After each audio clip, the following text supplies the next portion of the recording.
आज यो त मासु आएको रहेछ आज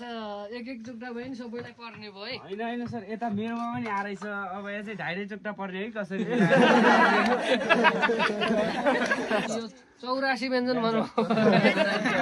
होइन 84 व्यञ्जन खाँदैछु ल सबै अब ल खाइहालौँ त सुरु गरिहालौँ ल केटा आज त मासु आएछ हो यता आज यहाँ त अब सबैलाई एक चुक्टा भयो नि पर्ने भयो ए होइन सर यता पनि छ मासु 2 चुक्टा पर्ने हो 2 चुक्टा पर्ने 2 चुक्टा होइन अब 2.5 बनाइदेऊ त्यसो भए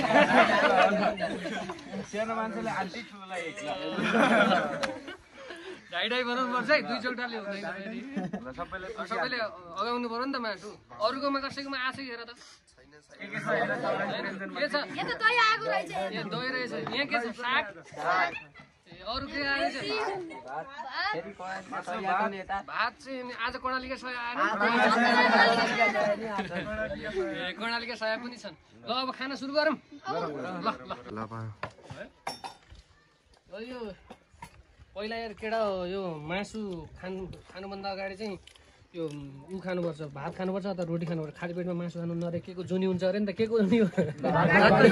भागको कि सुँगुरको भागको ए सुँगुर हुने अर्कै होला त्यसो है जङ्गलमा बस्ने फेरि घरमा के अरे जङ्गलमा बसेर के जङ्गलमा बस्ने फेरि घरमा होला अनि जङ्गलमा गयो भने फेरि सिंह भइन्छ नि त